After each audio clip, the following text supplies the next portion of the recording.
Yes, people. We are back live. We are back live on the Sarcasm City TV YouTube for another edition of the Manchester United Liverpool show, Man United podcast, analysis at Anfield podcast. So please keep all your comments, all your questions, Manchester United or Liverpool related. I'm sure there'll be plenty of questions in regards to the game that went on the stalemate at Anfield. Big up to everyone that's tapped in, though. Make sure you run up the likes, whether you're watching this live right now or watching this back after the live. Run up the likes. Big up to everyone listening on the audio platforms. Share across all the socials and subscribe to the channel Sarcasm City TV as well, people. I know you didn't get the Man United earlier. It's been a long day, people, but I did move that to Thursday. So myself, the rest of all the Man who you see on the Man United will be on the Thursday edition, 4:30 p.m. That will be I didn't do a watch along either. Like I said, long day, family stuff. But yo, the show must go on. Big up to everyone in the chat as well. And of course, man, it's not just me. You know what I'm saying? It's the first Man United crossover, but I had to go and get,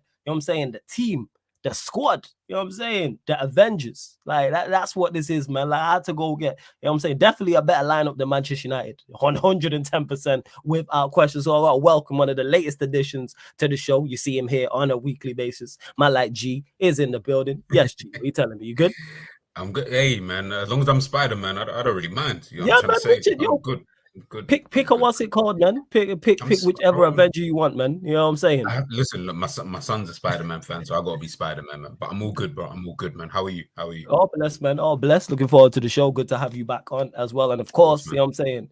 This is the next one the next guy I'm introducing. Hilarious content creator. Trust me, just funny. You know what I'm saying? And that just hilarious with delivery. Super honest about his own team. So I rate him for that. He's not biased like that, even though he's always running jokes, making his second special guest appearance. And I need to make that permanent. I need to talk to him. I'm not gonna lie and try and pattern that. God welcome man like Tom is in the building. Yes, Tom, what are you telling me? You good? I'm good, mate. I'm good. Everything but Sunday from 4:30 to about 7 was fine. Had no complaints. So yeah. Fair. So you know what? We'll start there, Tom, since you mentioned it. Liverpool nil, Manchester United nil. Obviously, there was plenty of talk before the game from both sides, and it was a question of not only are Liverpool winning this match, but by how many. So yeah, Tom, your Yeah, thoughts on the game? God, who would ever suggest that Liverpool win by loads of goals? No one suggests something like that. It wasn't very good. No, I didn't enjoy that performance. Started off all right for the first 5 minutes, and then curtailed into nonsense. I had to watch Szoboszlai trip over his own feet about 5 times.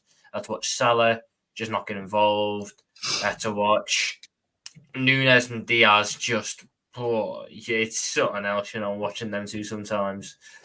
Darwin Nunes is he's something. I have to take the good and the bad with him, but Sunday was certainly a bad. I thought the defense was actually quite good. I thought Trent had a really good game. Canate, Van Dijk, Tsimikas, even Endo. It's just once you get to the part of the pitch which actually matters when you're going to dominate a team, didn't have anything there, did we? We might as well just played. I could find 5 people off Stanley Park and put them, and they probably have more chemistry than our front 5 in that game. But when I'm watching Nunes get the ball on the edge of the box with Tsimikas bombing down his left, Diaz open to his right, Salah at the back post, and Nunes' decision is to go, huh, and wait, and wait, and wait, and then United get back into shape and then kick it into the defender, and then the chance is gone.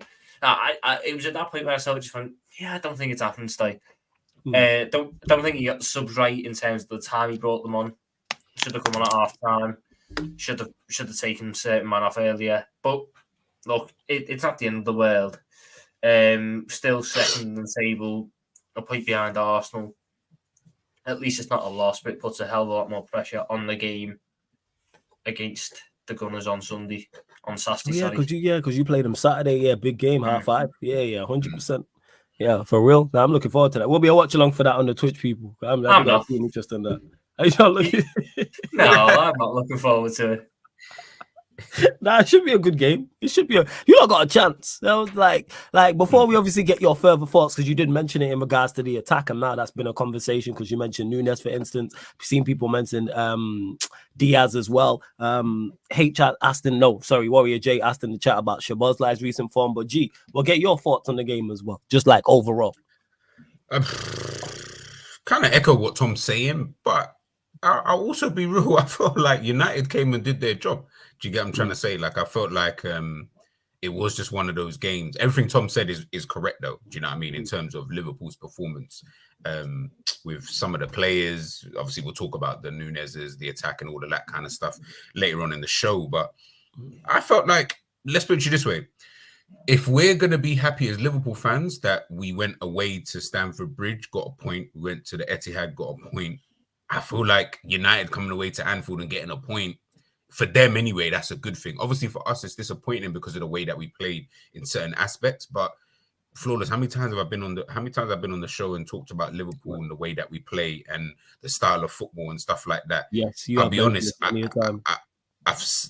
that game wasn't any different than most of the games I've seen this season. The only difference is we just couldn't score. So for me, I felt like we kind of got what we deserved and what we've deserved in other games where I've just not really felt like we've deserved to win the game, but maybe we've got a goal, Harvey Elliott, last minute against Crystal Palace, or 4 wonder goals against Fulham, you know what I mean, or Darwin Nunes turning into prime R9 against Newcastle away. Like, you know what I mean? It's like these kind of things. I'm looking at overall performance and I'm like, don't think we deserved it, but we got the win. So we kind of swept it under the rug. And in this game, I know what that's like being a Manchester United fan, getting results and not deserving it. Trust me. Do you know what I'm trying to say? And I think that when I'm looking at the game as a whole, I'm just like, yeah, like we got what we deserved, and Man United got what they deserved, which is everyone walked away with a point. Liverpool didn't deserve really to win it. We were dominant, but not really doing enough, in my personal opinion. And as Tom said, as we will get into Darwin Nunes, the Diaz's, and etc. I don't want to just place it on him, by the way, because I don't think he was even the worst player in our attack. That's the maddest thing. But obviously, we'll talk about him in a bit, man.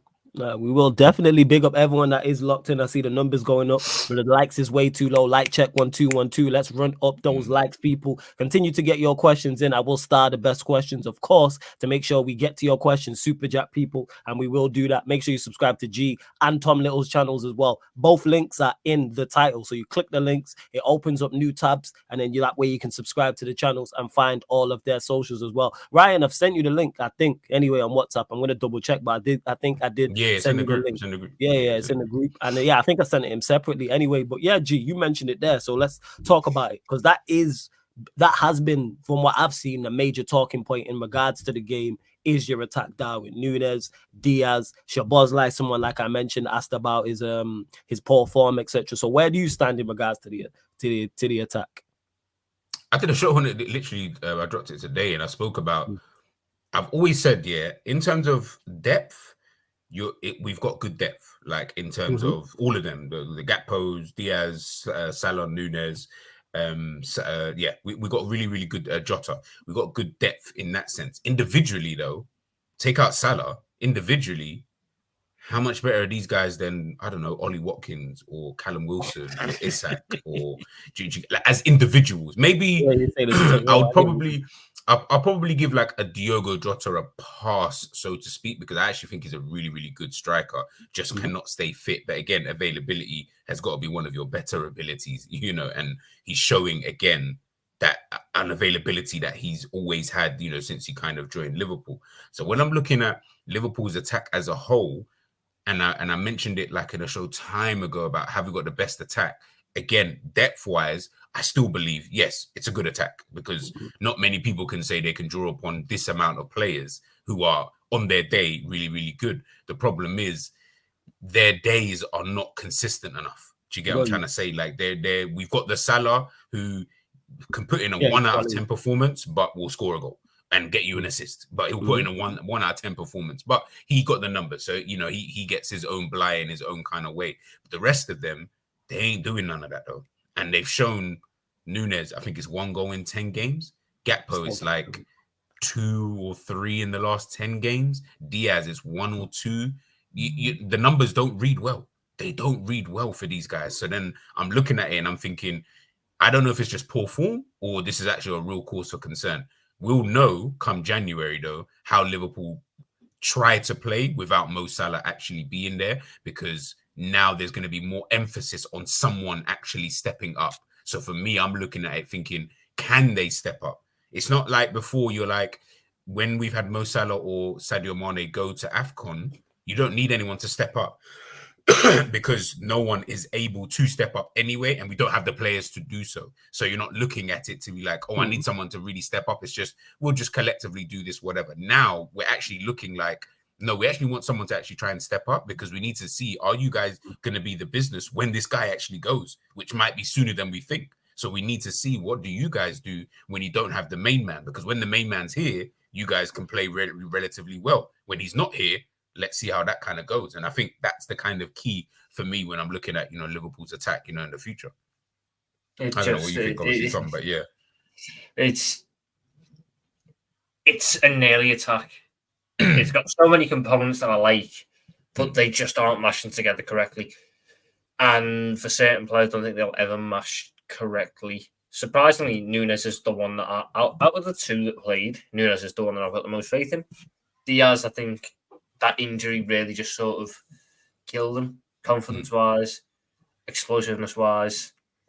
So if I had to move on from one in the summer, it'd be Diaz. That's not going to happen because the club will have a lot of faith in them. So I expect to see them all kept. But going into the next set of games, the moment Jota's back, I'm going to the front three that I believe was the best. Going into the season, which was Salah on the right, Jota on the left, Gakpo in the middle. That for me is the best front three. It's got the best chemistry. It's got the most technical ability. It can score. It can assist. It can create. It does everything that you need. You get to use Nunes as an impact sub, which is what he's apparently been best as. You're going by minutes and everything. Diaz can be an impact sub and play against the shit opposition. But if I had City tomorrow, I'm going Salah, Gakpo, Jota, because I think it's the best front three. The issue is, can we keep Jota fit? And can we keep Gakpo up front with the mounting injury problems in midfield? Because it will eventually get to the point where he's got to play midfield. Yeah. And I don't think that's the best for him. But look, since it was actually, the attack was all right, and then we had the international break, and they've been crap ever since. So whatever happened on international duty, fuck that off. Let's not do that again. Let's go back to beforehand, and then we'll try and figure it out to at least an acceptable level, because it wasn't, firing on all fronts before the international break. God knows it's not been firing on all fronts all season, but the point we're at now where the only attacker to have scored in the Premier League since the international break is Mo Salah, and that itself was a deflected effort against Crystal Palace. It's not good reading. It's not. So, but do you think though, Tom, like in terms of in terms of the attack, you said obviously the international break, but we've been in that international break, we had obviously we saw Nunes score for Uruguay, Diaz playing well for Colombia, I think Gakpo, I think he even scored actually on the international break as well. So they were and again, I'm just going based off of what people kept saying during this international break, because we all saw the comps, we all saw the tweets, we all saw everyone saying, oh my goodness, these guys look like they're on form. And obviously we were doing okay with them prior to that international break. So going into that, in the last international break, with all of those guys playing relatively well, I think even Jota played pretty decent during that period as well. If all of that's happening, then I'm just sitting there thinking, what's then changed? What's then changed since that point? I don't get it. How could they have just all of a sudden now they've just looked worse since that international breaks? I don't really understand that. I think the international breaks give a false perception of what they are, because they play the style of football that's suited to them. We have attackers that are better on the counter. That's a fact. They are pacey attackers who are volume attackers, so it's counter-attacking players. And then we don't play a counter-attack system for obvious reasons, because we dominate the majority of games, which is why when you look at the moments they've had this year, Darwin Núñez's best moments have been quick attacks or counter-attacks. Diaz's best moments this year, quick attacks or counter-attacks. Diogo Jota is the anomaly because he can do both, because he's just a fox in the box. He can work if you're holding possession, he can work if you're on the counter. Gakpo, I can't even judge him because he's had about 4 games up front, and half of them have been with a shit set rotation around him. So it's very hard to judge him. When we dominate possession, we just seem to, our attackers don't really know what to do when they've got time. They're more used to operating on instinct and not time. When they have time, they make the incorrect decisions. The only one who doesn't is Salah. So then everything gets funneled through Salah, and you really start to panic because if teams are able to cut off that supply line, fuck all is going to happen. Which is why when we've been getting bailed out recently, it has been your right back, your DM, your centre mids, your centre backs will probably. I guarantee Virgil. Yeah, Virgil's bailed us out. Hey, sounds like you're talking about us with this attack thing. You know what I'm saying? Like, so are we united in disguise, bro? Apart from our attackers being understating good, it. apart from our attackers being good on the counter attack because they're just not good overall, but everything else fits. You know what I'm saying? Everything else fits. Carry on. I want to back these attackers, and I will back these attackers because they play for Liverpool. But I also can't just gloss over the fact that none of them have scored, bar Salah, since the international break. And before, I can't even remember the game before. No, but they scored in the game before. Ironically, 3 of them scored in the game before, and so that was a very good attacking game. Since then, we've not had one. And the only one you can really sort of look at and let off there is Jota, because he's been injured for the entirety of this run after getting that injury against City. So then you look at it and go, something has to change. And for me, it's you go Salah on the right, Gakpo in the middle, Jota on the left. If you want to, if there are other combinations, you could try Nunes on the left. I think he's better off out there. Getting him, he goes in that channel anyway, and he just clogs it up if he's the striker. So just put him out there and let someone else go in the middle. There's some people have said put Diaz as a false 9. God knows if that works or not. God knows, but he can't be worse. Never ever work. I think it's worth trying. It can't be worse than what he's doing at the minute, though. It genuinely cannot be worse than what he's doing at the minute. He's technically good enough to play. I'm not even trolling. He's technically good enough to play in a false 9. I look at him this year, and all his good moments have come when he's been in and around the penalty spot, when he's in the central areas. I look at the goal against Chelsea is the furthest wide he's been. He scored headers from in and around the centre. His flick up and volley against Bournemouth on the penalty spot.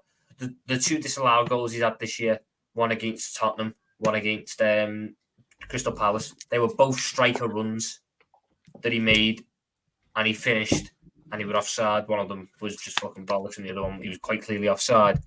But for me, it can't be worse than what he's doing out on the wing at the minute, which is making Anthony look like Aaron Wan-Bissaka. Hey, don't disrespect my defensive winger, man. That's the one thing he can do. That's the one thing he can do. Yo, he might have to go on that Joe Linton arc, you know. Yo, I'm saying him as a left. Him as a left wing back. Hey, it could work. That's all I'm saying, man. Him as a left wing back could definitely work because he has everything you need, and you don't have to worry about his output going forward. Yeah, but that's what it is. Are you willing to take the risk of 42nd minute? He's trying, hold on until half time and see left wing back decides to do some spins. Gets caught in possession, and then Maguire's in a 1-on-1 foot race with the pacey winger. I hear you, but if we was to, the craziest part is if we was to go with a back 3 with Malacia out, he's probably our best. Actually, now we got regular. Look what I'm talking about. Like the bars on the fucking floor. Ryan, we'll go to you. Thoughts on the Liverpool Manchester United game? Liverpool 0, Manchester United 0. Here debating regular and Anthony. What is life? Go on. What is life? Yeah, go on, Ryan. I have to speak about this game again, man. I'm trying hard to just remove it from a memory in it, but I can't, man. Like it, every time I just think about it, it just annoys me more. Like, how are we drawing to the worst, British Champions League team ever, the worst Champions League team ever, British team, and we drew to them at home when we were top of the league, and we beat them 7-0 last season. Like, honestly, bro, like, it was just. Yo, you know when people about it, isn't it? Bro, I went into that game thinking minimum 4-0 or something. How many? Yeah, I get you. Yeah. But like, what it is I don't. When people are saying a lack of complacency or anything like that, I don't think it was that. I don't think there was any lack of effort from the players or anything. I just think it was a pure lack of quality from them on the day, to be honest. And you kind of seen that for the last few weeks. At the end of the day, you've seen that since the international break, possibly with the exception of the City game, because I actually think the City game we deserved a draw. I actually thought we fully deserved a draw in that game. I know people disagree, but that's just my opinion. But every game since then, Fulham, Sheffield United, Palace, we've been poor in all of those games, very poor in all of those games. We should have lost to Fulham, and we probably should have lost to Palace as well. And we weren't great against Sheffield United, and we've just been getting away with it because of, you can say, the quality of those teams, but also because of individual brilliance from the likes of Trent and Endo with that goal against Fulham, Elliot, McAllister. You know, when your forwards are scoring one goal, one deflected goal in 5 league games, is it? Is it five? It might be wrong. I think it is five. Then clearly there's something wrong. And like I said, the balance of the team just seems off as well. And this is where you have to get onto the manager. When all of your attackers aren't scoring like that for, a significant period of time, you've got to question the manager and see what's wrong at the end of the day. How can, we were deemed to have arguably the best attack in the league earlier in the season, and they were performing. We were known as 3-1 FC earlier in the Yeah, season. you We were lot were scoring three per battering game. teams, Yeah, scoring a lot of goals. we were scoring goals, bro. Like, and now it's like and you've seen the kind of impact Mo Salah has for us, because you've seen Mo Salah be off form for a few weeks, and it's kind of like everything else in the attack has gotten exposed. We all knew we'd be reliant on Mo Salah. That's why it was so important for us to keep him. That's why we couldn't let him go to Saudi. And he was performing really, really well up until the international break for us. You've seen the stats. Was it 11 Premier League goals and I don't know however many assists? I don't know. But he's been off form last few weeks, and we've just looked an absolute shambles in attack at the end of the day.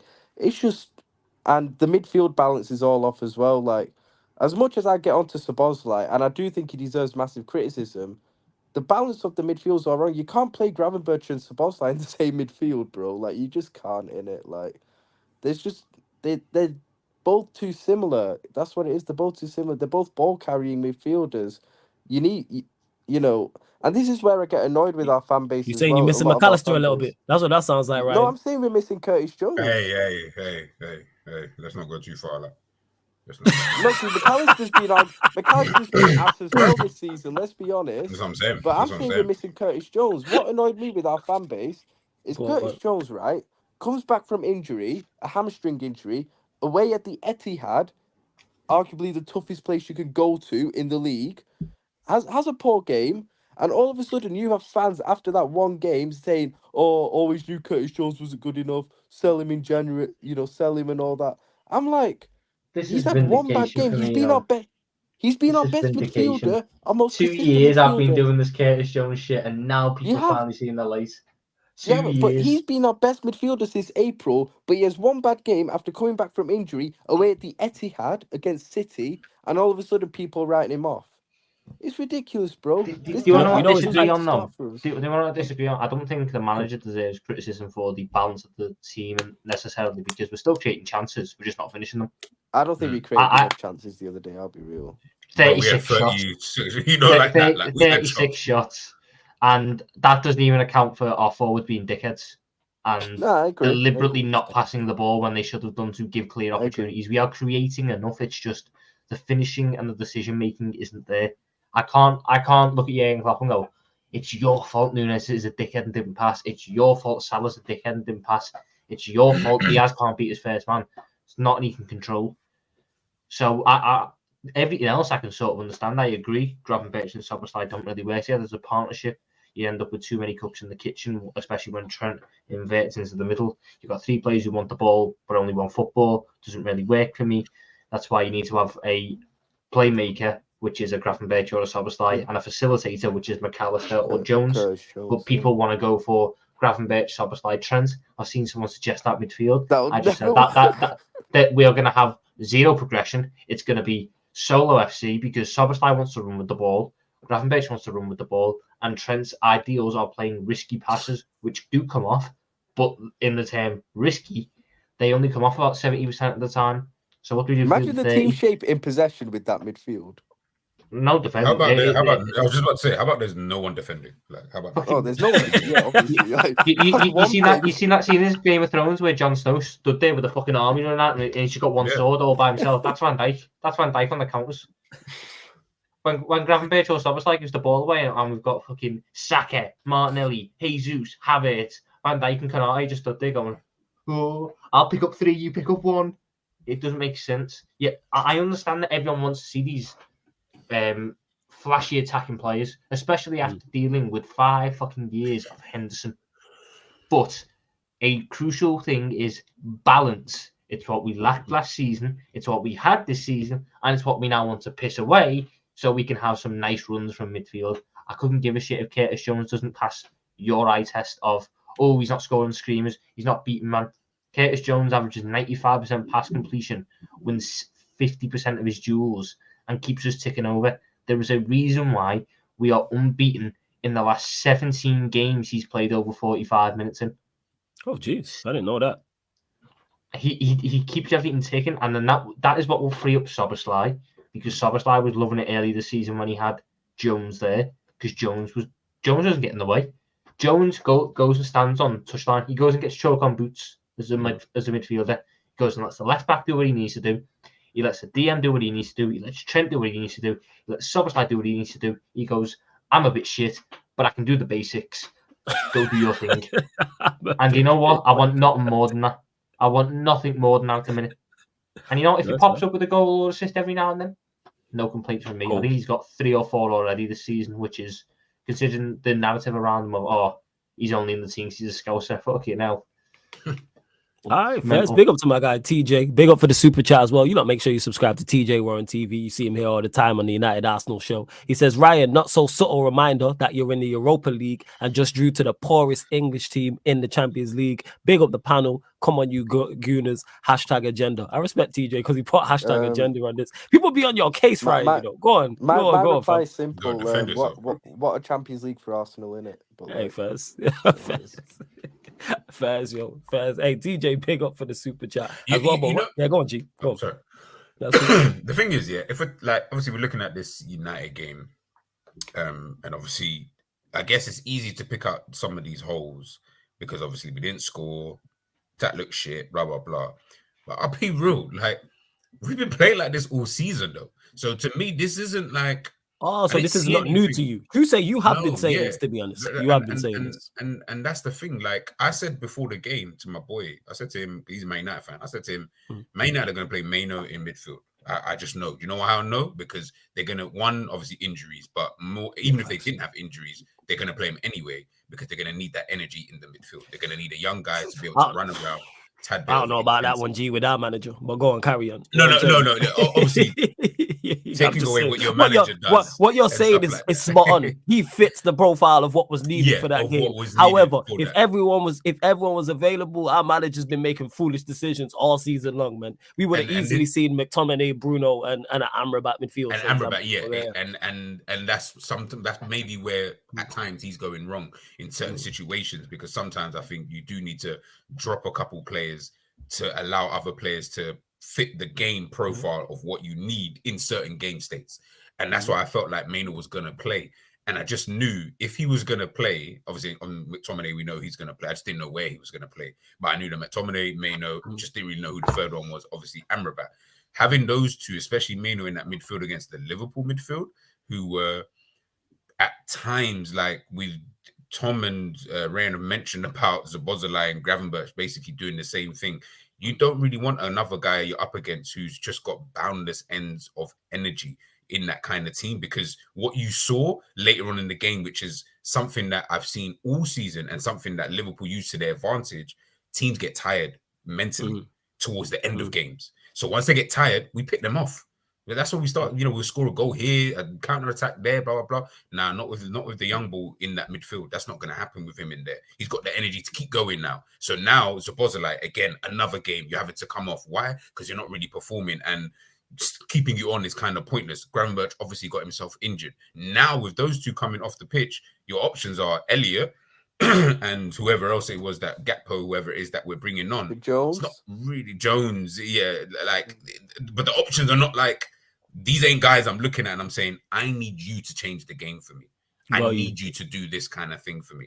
Do you get what I'm trying to say? They're more kind of players where I'm just like, the game's going kind of well for us. Come on and just keep doing the thing. Just, keep the ball, you do a nice little touches here and there. Not go and win a game for me. Just keep things ticking. And that's what I kind of saw with those kind of subs. It was that this is the same thing I've been watching for the last 10, 15, 20 games anyway, bar a couple of games that we've had that have actually been pretty decent. But the majority, this is the same thing that we're watching over and over again. Now we're getting a draw for it. That's why I'm not mad at that draw, because I'm like, this is kind of the same. What will be mad is you go against West Ham and Arsenal now, and it continues. Now you're like, okay, before you can say just a blip, a little poor form, not a problem. You continue this shit before Christmas. Yeah, now we're in a bit of a cause for concern, because now things that you were able to get away with, because you're now not getting away, I ain't seeing no plan B now.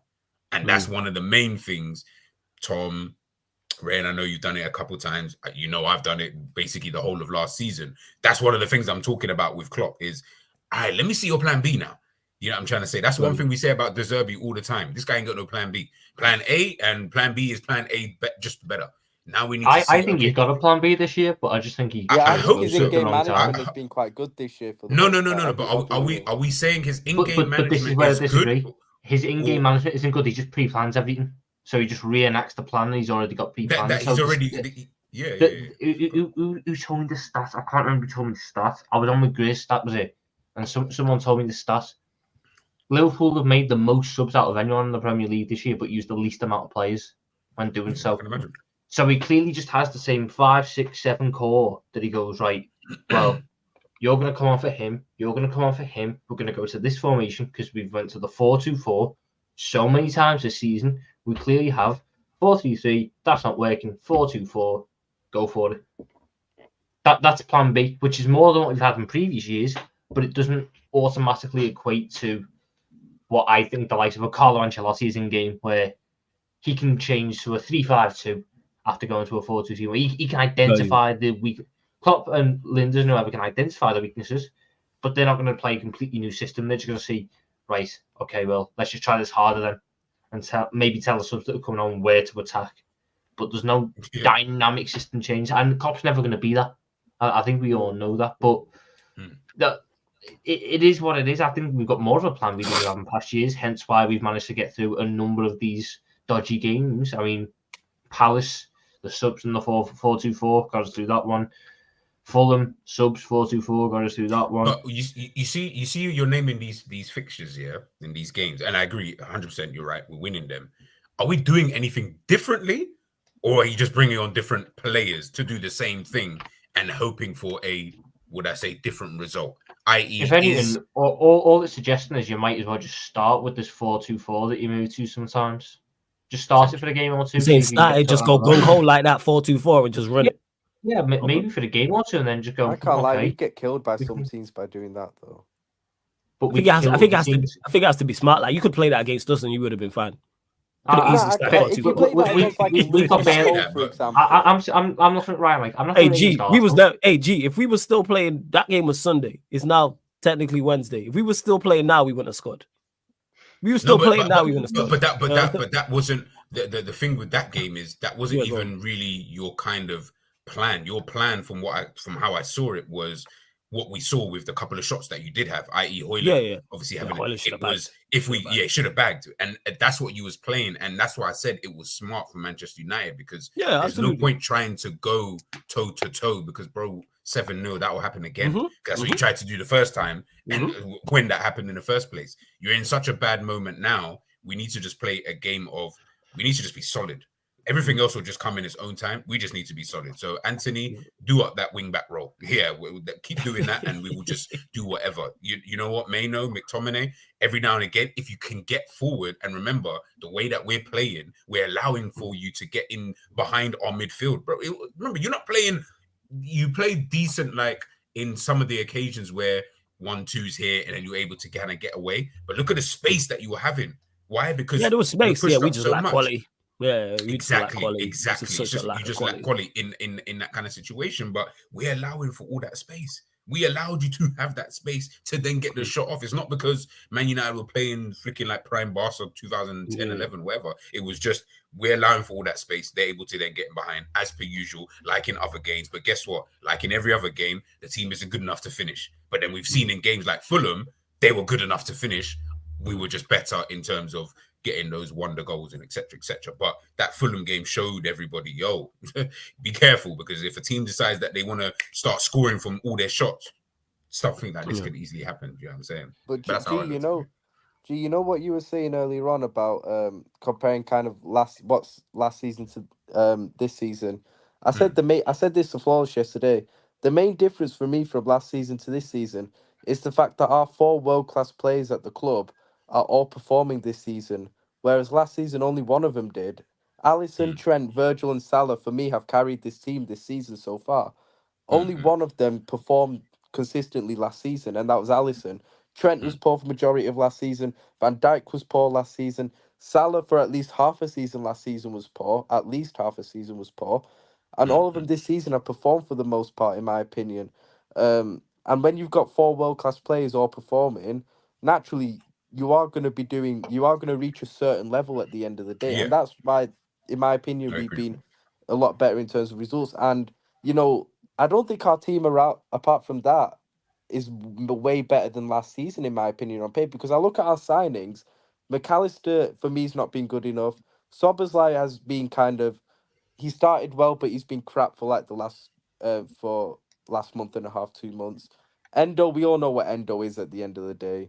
And Gravenberch, I'm a fan of Gravenberch. I think he's going to be really good for us if used correctly. But I'm not gonna act and say that and pretend that he's been good recently. He has been crap recently as well. Since the City game, probably he's been crap. So that's the thing. I don't think our summer signings have come in and made massive impacts yet either. I think some of them probably will, but not yet at the end of the day. So the main difference I look at is the fact that our world class players are all performing, and that's why we're only 1 point off the top. Like, I think that's the only thing that's different, to be honest. What about you? I think that I can hear that. the reason we are up there is because we have a good team, because we have a team that has the mental strength. Is it the best team in the league? No, it's a good team. It's a team that we expect to win. It's a team that we expect to win a European competition. It's a team that we expect to win a domestic cup. It's a team that we expect to challenge for the Premier League. So it's a team that's good enough to win the Premier League. I think McAllister's been fine. You need to look if you're going to win it. 100%. We need do you think we're good enough to win the league? Yeah, but we're not good. If everyone's full strength, we're not. But we are good enough to win the league if City drop off. I agree. If City are not high, Okay. In this context, yes. But if you're looking at it like this, where you might not even have to be great to win it, then yeah, I can hear that still. That's why this team doesn't hold a flame to the teams that we've had in the past. But this team's still looking to win a league. But I think the midfield signs have been sound. I think all that's happened is with Szoboszlai especially. I think him and Trent, when Szoboszlai started the season on fire, which he did, Trent was shit, struggling, making mistakes, couldn't get into games, then got injured for 4 games. Trent's come back in. Trent has now really picked it up, being probably, for me, one of the best players in the league in the past month. Szoboszlai has coincidentally started to struggle at that point because you can't have 2 ball-dominant players on the same side. When Trent inverts, Szoboszlai has to cover. When Trent was shit, Szoboszlai had all the freedom because Trent was sitting there going, I'm not going to get in the way. I'll let him do it with all. When Gomez is there, Szoboszlai doesn't have that same issue. So what ultimately, I think what you're going to end up seeing happening in the future, I think to end the season, I really wouldn't be shocked if we ended with a midfield of Bajcetic is a 6, McAllister on the right, Szoboszlai on the left. You think that's your best balance, everybody fit and available as a midfield trio? Yeah, it's Bajcetic or Endo at DM. And then there's the argument that Thiago can go in, but I'm just sick to death of the fuck you. Honest to God. Thiago Alcantara, man. You know what I'm saying? I got proof of life against United. That guy All I saw was he was in the crowd against United. I saw that he was in the background. You know what I'm saying on the camera. I got proof of life. Was he there? Like in them action films where they're trying to rescue a hostage and you ask for proof of life. I've got my proof of life now, so I know that at some point he'll be back. But hey, we sat next to Robbo. I'm not bringing him back in and playing him constantly because I think we need to move on. I'm not giving him a new deal in the summer. I'm quite happy to just let Thiago be a what if type of player, and then put the focus on a Jones, put the focus on a McAllister, look at bringing in that big DM in the summer. Look at bringing in those centre backs in the summer, because this squad, the core of it, I really like it. I think is the core of a squad that could eventually become title winners. It just needs the pieces around it, and ultimately it needs a quick resolution on what the fuck's going to happen with Salah next season.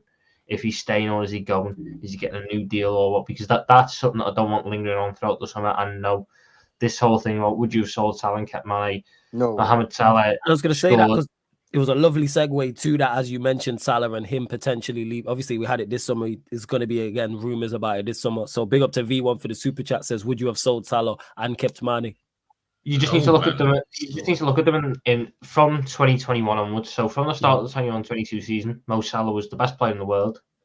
Ended that season with the Premier League Golden Boot and assists the Playmaker Award. That's what it is. Last season, 45 GA for the club in a shit season across all comps. This season, 11 goals, 7 assists. No, it's 14 goals, 7 assists in all comps. Compare that to Sadio Mane, who that in the quad year eventually had to get moved out of left wing because he wasn't offering what we needed on the left wing anymore. Went up front, was decent up front for 6 months. Moved to Bayern, stunk it up, punched Leroy Sané, got sold to Saudi Arabia, and is now doing all right in Saudi Arabia. Which one would I have rather kept? Fez. People forget how finished Sadio Mane was on the left. Bro, from 2021, he declined rapidly, bro. I can't even remember. Yeah, like, and another thing, it's like he just declined right in front of our eyes. Like one game, you just saw him, he was good, and then it's like he just wasn't changed. the next. It was in that lockdown season, bro. After he was from like January in that lockdown season, bro. He just fell apart, bro. You know what it was? You know what it was for me? He starts that season well. He had the brace against Chelsea. He had the brace against Chelsea. That's the one. He scored against Arsenal, and then he got COVID. Yeah, he got COVID. I remember. Yeah. And then after that, he just wasn't the same in terms of the explosiveness. He still had good performances, but just wasn't the same frightening Mane that we had. I look at Mane and just go, "You're way good once. I still have a lot of love for you, but you're asking me to either take a player who could still compete for golden boots or a player who last year couldn't even get in ahead of Eric Maxim Choupo-Moting. Himself couldn't get in ahead of Peter Crouch at one point. So he's in Saudi now, bro. It's not an argument for me. I think this is just another one where people just downplay Mohamed Salah. What we are seeing from Mohamed Salah is not normal. What we have seen from him is not normal.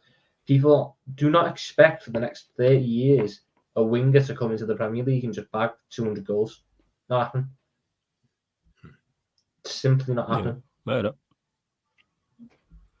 Yeah, no, that's fair. Hey, V1A, big up for the super chat as well. I appreciate it. Can go enjoy his payday with Ronaldo and Al Nassr or whatever Saudi club he's at. Go enjoy that. We'll focus on winning big trophies here, like the Carabao Cup. There we go. Hey, man. Carabao Cup reigning champions over here. Liverpool 12th man been on your case, Ryan. I don't know what you said, but he says, like I said, Ryan, you throw our play. Let me finish. Let me get to the comment and then you can respond. The floor is yours, bro. Like I said, Ryan, you throw our players under the bus quite a bit with that Endo shot. Endo has played well in the past few games. And it's because before you go, because my Wi-Fi played up, people, there were some questions I started earlier I no longer have. So keep getting your questions in. Again, if you super chat, we'll make sure we get to them. But yeah, go on, Ryan. Floor's yours. I've given Endo his credit recently. Floors can vouch for me. I've been on streets I gave Endo his credit yesterday. I thought he played well against United. I'll be real. I've given him his credit this season, but I think we all acknowledge as well that is Endo good enough to be our regular starting DM for a team that wants to win the Premier League? No. I think we can all quite clearly see that at the end of the day. And Endo, I've given him his credit. Like I said he's been arguably our best midfielder recently. And I'll be honest, that's not exactly a good thing either. Like, let's be real. Yeah, and I think he's talking more so about the writing off of him. You know what I'm saying? Like, he's not talking about you not giving him credit. I'm all right with it at the end of the day. Fair enough. But he was never going to... My point was talking about the impact of our new signings at the end of the day. Endo's not going to come in, and we all knew he was never going to come in and make a big impact. He was always brought in with the idea of being a squad player, and that's what true. He is. And I have no problem with that at the end of the day. Yeah, that's true. Nah, first. I was trying to yeah, that's cool. Yeah, the start. Nah, that's calm. We'll get to that. Big up to YG earlier. We will get to Virgil van Dijk's comments shortly as well. And he said, I have a question for you guys. You guys did defend well on Sunday, but the attack why you think Liverpool's attack has not clicked. Also, you guys concerned about Szoboszlai's recent form. But again, they've kind of touched on that. But yeah, Szoboszlai's recent form. You mentioned it, Tom, in regards to with Trent. So do you see that? Could you see it working? Say you switch Szoboszlai over to the left-hand side of the midfield? Szoboszlai over to the left, or Trent goes into midfield. That's the ways you unlock the pair of them together. And I'm not opposed to either. To be honest, I think that Trent in midfield is something that should be explored for a little bit, because I think Joe Gomez has been fine at right back. Although I don't like him shooting so much, because you have not scored a professional goal in your career. Know your place. Has he never scored for you lot?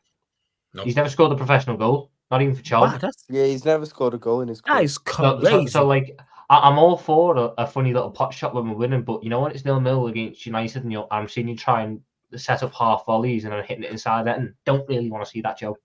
So beyond that, I'm quite happy with them at right back, and then you get Trent in a dangerous area where he can impact the game a little bit more. But I don't think that Szoboszlai. It's the Szoboszlai, Salah, Trent right hand side. When it links up very nicely, it looks very nice. But that is growing fewer and further between, because of the way that Trent is playing, because of the positions that Salah wants to take up. Szoboszlai then is almost forced to just be a facilitator, which is a waste of a man who has more technical ability than any other midfielder at the football club. Except Thiago. Who knows? He's got no fucking legs. He might be dead. Oh no, I've got proof of life. alive. I can't even say that one. No. He's alive, man. He was next to Robbo, man. I seen him when I was watching the game. They panned to him. I don't know. It could be like a doppelganger or something. He never showed me his face properly.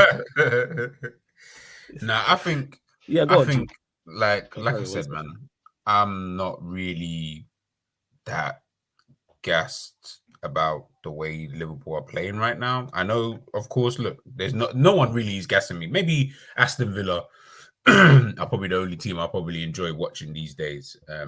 Every now and again when I watch other football, but like when I'm watching Liverpool, I don't look at Liverpool, and I know people are going to tell me, look, man, it's a new midfield.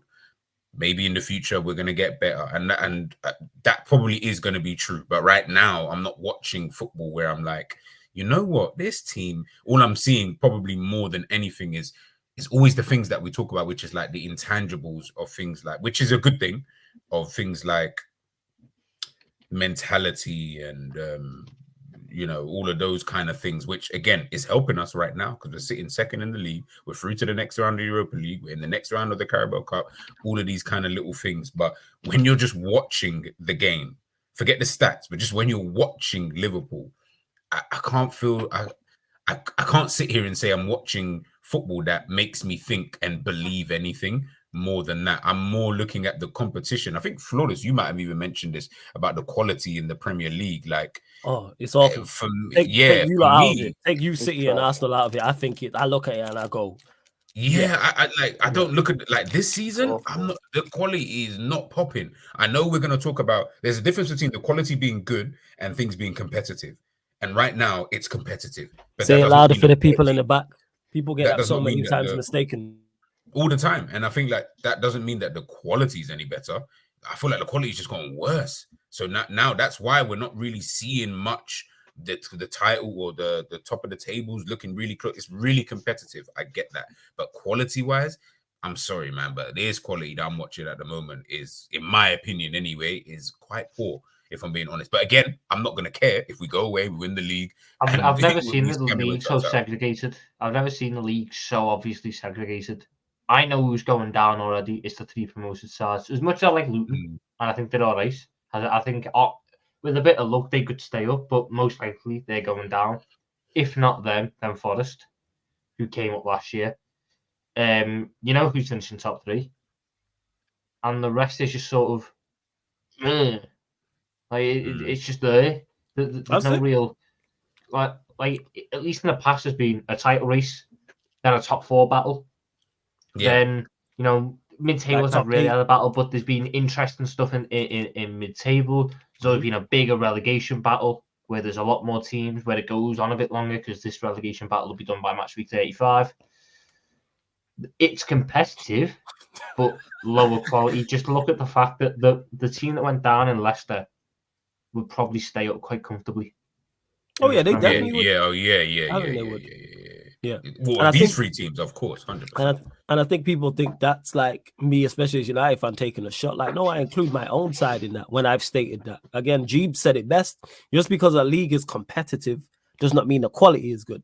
If everybody's bang average, guess what? They're gonna have competitive. They're gonna have competitive matches. If you take an average team facing an average team, they match up. You know what I'm saying, if they're both 5 out of 10, so of course it's going to be competitive and it'll probably be entertaining to an extent. But just because it's entertaining does not mean it's quality. Like, you can put that to boxing or UFC. If you take two average fighters, guess what? It's probably going to be entertaining. But let's say neither of those fighters get onto a European level. Doesn't mean it's quality. Just means it's a great what's it called? It's an entertaining bout. And people get mistaken. Like, yeah, Villa are playing. There's exceptions. Like, for instance, Villa are playing well. I give Villa, like, they're one of the exceptions to the rule. But everyone else is either performing to their level or way below their level. The fact that United were the informed team at any point this season tells you all you need to know in regards to results. And we were like 2-3 points off like the top of it. I was like, what?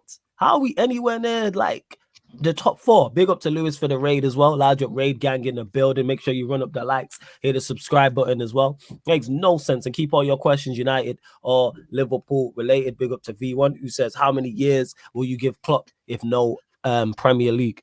Good question. We'll go to you on that, G, first. We'll go to that's a good question still. That's just laughing, you know.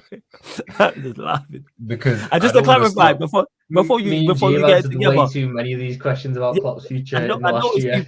Notice people when I do this show, it's like I don't be pressing like the man name in regards to Liverpool and Klopp. Very much different from Back Again podcast. That's because I'm with his son, and that's what it is. And it's because it makes him uncomfortable. I'ma just keep asking about it. Notice that G laughed. You know what I'm saying? But I know he's gonna answer the question. Tom, I know he's gonna answer the question. As much as me and Ryan go back and forth, I think even sometimes he's overly critical on Klopp, and that's me saying that. But like that's just to clarify, so you lot don't think, oh, I'm just being biased all the time and I'm back again. It's like, no, like you should never be uncomfortable. Once I know a conversation makes you uncomfortable, I'm gonna ask you about it purposely, especially his son. But make sure you subscribe to This Is Football. That's my guy every time. But yeah, go on, G. I don't want to start a war. I'm trying to keep it calm. It's 1 a.m. You know what I mean? Like, it's just cooling. I'm not trying to go down that kind of route, but for me, like I've said 100 times, I've wanted the brother to go for time now. So the only way that I would want him to stay is he'd have to literally win the league this season, and then I'll give him the grace to just finish off his contract. If he does that, then I just won't speak about it anymore. If he doesn't do that, I want him out the door as soon as the last ball is kicked. I don't care about what competitions you win in. Like, if he won every other competition and didn't win the Premier League, I'd still want him to go. So you're saying the Europa, FA Cup, and League Cup, for example? I couldn't even care less about any of those competitions. I'll be so real with you. Like, that's not really where my head is at. I don't care about those competitions. They don't interest me in the slightest kind of thing. We play them. I don't want to lose, but they're competitions that, like, I look at the Carabao Cup, for example. The Carabao Cup, you don't care about it unless you're in the final. Facts. Prior to it, if you get knocked out of it, I promise you, you can't even remember what round you got knocked out in. That's how mad that competition is. We just got knocked out, and I can't remember. You got knocked out. Yeah, you're like, oh yeah, you got knocked out in the third round. Oh yeah, okay, cool. Yeah, like that was time ago. Like, I think sometimes there's context to the trophies that you go for in a season. So every team will have their own kind of context. So as an example, Everton, for example. Everton, if they had gotten to the semi-final and then potentially a final in this Carabao Cup, for a team that hasn't won a trophy in so long, the context for them would be massive. For Liverpool, it's just a trophy. Like, if we win it, it's like, okay, that's cool. Like, do you know what I'm trying to say? Like, it's not something I'm really going to be that bothered about if we don't win it. Do you get? Obviously, I'm not saying get to the final and lose purposely. I'm saying, if you're there, win it. If you're there, of course, win it. But to sit there and say at the beginning of the season, I want to win the Carabao Cup, nah. Europa League, I don't care. Like I said, you go for that Premier League, that's where I'm judging you. I'm not judging you in cup competitions because I've seen Porto and Monaco and other teams get to finals of big competitions, and it hasn't meant nothing for me, where I've looked at them and said, that team is amazing. That team's the best team in da-da-da. It doesn't mean anything to me like that. Do you get what I'm trying to say? Obviously, it's nice, but I'm not judging you like that. You get what I'm trying to not especially when my team has actually won bigger competitions. It's not like I'm sitting here like a Tottenham fan and trying to dismiss it and saying, nah, I don't want to how you've not won anything. So just to win something would be great anyway. Again, like I said, context has to be applied for every single team. Manchester City for years kept winning the League Cup. They got knocked out of it again. Do you think they're sitting there crying about it? I promise you they don't care. I promise you they don't care like that. Fans might tell you something different. They might come on here and say, no, we want to, because fans want to win. Nobody wants to lose, but they don't care about the cup competition. They're not. It's not your be all and end all, the Carabao Cup. It's not like that's the main objective this season. Like we are signing such and such a player to go and win the Carabao Cup and take us over the top of that competition. You know, like that. Like I didn't go out and sign Gravenberch as a Bozalai to be like, I can't wait for us to pick up the Carabao Cup and FA Cup. Like, come on, man. Like for me, I'm looking at it, let's go and win the Premier League. That's where I'm judging you. That's where I'm looking at you this season. I'm saying, go and win that for me. Win that for me. Now I can look at it. Everything else, I'm like, okay, I've seen Wigan win the FA Cup. What does that mean? Like, I'm tired of these small little cup competitions. I really don't care about them. So you're saying you're saying Klopp Premier League this season needs to be has to be otherwise you can bounce, bro. Yeah, otherwise you can bounce, bro. You can bounce. Wow. Crazy. What you saying, Ryan, in regards to this, in regards to the question, Klopp? How long? Like I said, I don't want to start no beef, by the way. I don't want to. Hey, man, you said it's 1 a.m. over UK time, but it's prime time elsewhere because we worldwide. So somewhere someone's watching, it's 8 p.m., 10 p.m., maybe 3 p.m. Like, it's cool. Somewhere it's daytime, evening, or nighttime in certain areas. Big up everyone that is tapped in. And run up the likes as well, man, before we get Ryan and Tom's thoughts on this question, because there's over 240 of you in here. We're only at 55 likes. Let's get up to 100 likes, man. Hit the subscribe button as well. It is road to 10K. For those that don't know, we recently did just pass 9K a couple days ago. So big up to you lot. So the next milestone, road to 10K subscribers, and subscribe to G and Tom's channels. The links are in the title. Just click the links and it opens up new tabs. But yeah, go on, Ryan. Klopp, someone who you've been super critical of. I don't think there's been anyone more critical of him than you, and that includes me. No, I'd say G has been more critical of him than me. No, yeah. Maybe G then. But all right, between you two then. But you've been super critical of him for the longest, I can remember. This guy Look at this man throwing everyone else under the bus. Yeah, you don't like that. Like, fight your own battles, bro. Fight your own battles. I've given Klopp his credit this season when he did. I've given him his credit this season. I just started to snitch on everyone. That's him right now. Facts, man. You know what I'm saying? Ryan 69. Hey, Ryan. Let's not act like you weren't Klopp out at one point, but go on, carry. Yeah, I was last season. I was. So was the guy next to me as well. This guy could have snitched on everyone. This guy could snitch on everyone. Look at this man. This guy's snitching on everyone. You shit. They weren't even a press. You parked the bus and you panicked and just shouted at everyone. Hey man, if I'm going down, I'm taking everyone with me, bro. I'll be honest. No, but you know what I'm saying? It's about the question though. This Wallad is actually going to let Arteta beat him to a league title, you know. Oh, fucking hell, yeah. Yeah, if that happens, he might have to dip at the end of the season still. So what you're saying, if he loses to Arteta, you're like, that's unforgivable. What, City and that's unforgivable. You know why that's unforgivable? Because you can't ask for a better opportunity. I don't care, bro. This league is ass. That's a valid point. Even Arsenal, Arsenal are nowhere near the level they were last season. They're not at the level they were last season. I don't care what anyone says, bro. You could go and even compare the results after, was it 17 games this season to 17 games last season? It's nowhere near. For Arsenal, it's far apart between the points totals they got after the same amount of games. So clearly they're not doing anywhere near as well. You can see it from their performances as well. So if you're getting beat by a team that bottled it last season against a manager that's never won a league, who's only been managing for a few years, bro, I can't lie, bro. You might have to dip if that happens still. You might have to dip. You can't ask for a better opportunity. You can't ask for City to be that, have an off year like that and not win the league, bro. Like, you're Jurgen Klopp. Like, come on, man. If Pep Guardiola has an off year, you are the one who has to be there to capitalize. And if you let Arteta beat you to a title, I'm sorry, I can't defend you at all. Wow. All right, first. Hey, Tom, thoughts? I'm giving him till the end of his deal. When does his deal end? Summer 2026. Okay, so fair. End of this season and 2 more after that. Okay, first. I think that's just the right stepping off point for everyone. Unless obviously, you know, something goes horribly wrong in one of the last couple of seasons. I think I just let him run course with contract, and then it gives this era the chance to go out with him. I don't want to bring in a manager with this whole task to do. I want the manager to come in, the next one to come in, with a clear idea of what the next steps are, who the key players in the next squad are, rather than bringing him in and then he's got to deal with the Salah shit on top of, you know, what's the long-term future of such and such and such. Like, I see 3 more years as the right time for the squad and this manager. At that point, mutual departure, you know, don't offer him a new deal. Go and get, you know, your next manager in, whoever that is, and then move on. But I certainly, look, this year I was only expecting third place in the Europa League and a cup. That was what I wanted from this season. We're on course for that as it stands. So I can't exactly sit there and go, oh, you're a dickhead, you're this, you're that. Do I think we could win the league? 100% we could. Will I be annoyed if Arsenal win it? 100% I will. But I'm not going to get rid of them based off of that, because there's clearly something in the works in terms of the next couple of years. I at least want to give him the opportunity. I think he's at least earned the opportunity to see this out, because a lot of the criticisms I had of him last year, he's proven me wrong on. So it'd be a bit disingenuous of me to just sort of go, yeah, fuck it, throw it in the bin now, even though you've done everything I wanted you to do. So I'll give him 3 years.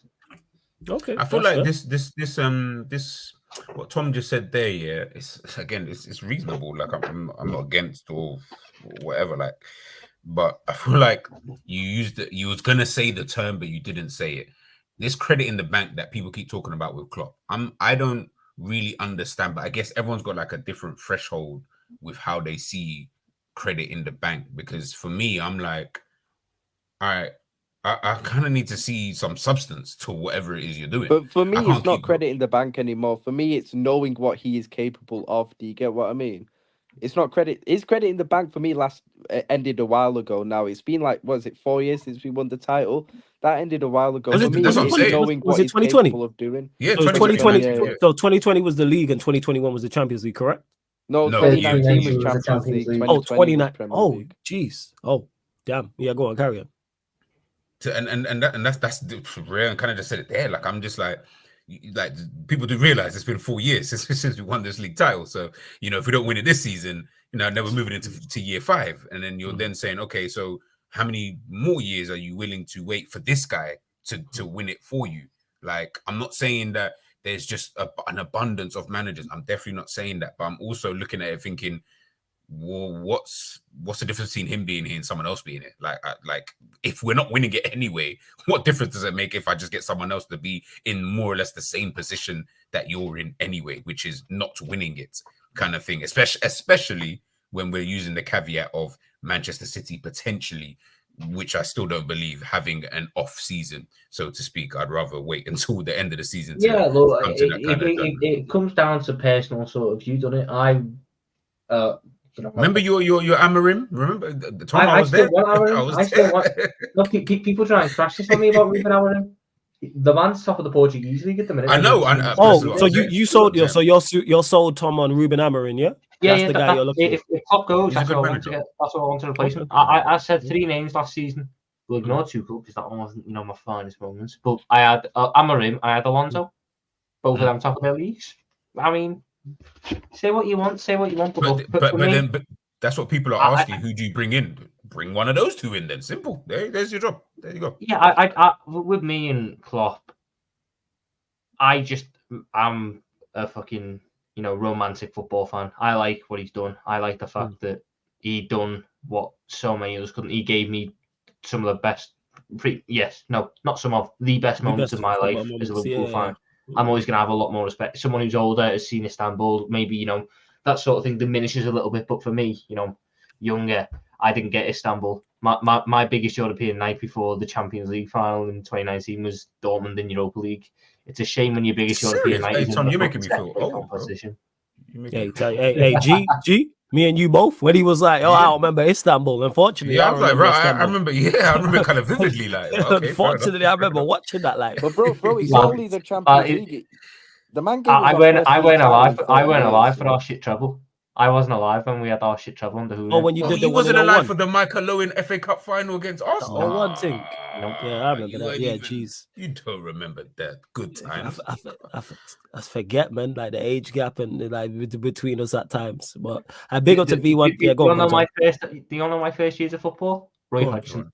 You want? That's why I fucking hated it for so Okay, long. so that's maybe why. And just before you, sorry, Flawless, you go on to the super it's chat cool. here. It's cool going. That's probably why, and not everyone, of course, but people, let's say, in your kind of age bracket. I don't actually know what your age bracket is, but like in your age bracket, just by listening to that there, that's why I feel like, and I saw someone just mention a comment. Hold on, G, just real quick. I don't want Amorim. He's not proven what he won. A Portuguese league and 3 Portuguese cups. He's won something every single year. He's been manager of Sporting. And last season he finished 4th, despite the fact he sold half his best players and didn't buy anyone to replace them with. He's now been able to spend some of the money. They sold Nunes for 50 million, Palhinha for 20. There was a couple others they got rid of. Didn't spend any of that money. This year he's got to spend it, and now they're top of the league. Are they in Europe? Only one game. Europa League. Europa League. Okay. Yes. He's smashing it. Look, Amorim's just a guy I like. I like his style of football. I like who he is as a manager. But sorry, I just have to address that. No. That's cool. Yeah, you might want to address. You might want to address anything in the chat. Feel free. I just don't want to interrupt the flow. You know what I'm saying? I'm happy. I'm happy that Tom mentioned that because I'm tired of people asking about different managers, not doing their research, then looking silly after. But anyways, we move regardless. Again, like I feel like with people of a certain age. Obviously, by the way, I'm not so old where like I saw Dalglish in them, man. But at least I was there. Let's say Michael Owen debut, like that kind of period. So you're talking like 90, like mid to late 90s, yeah. And when I'm looking at it and I'm hearing some people talk about like Liverpool, and again, someone mentioning about Liverpool, let's take us back to when we were 6th, 7th, and whatever. Brother, I remember during the mid-90s, Liverpool was shit. Like shit.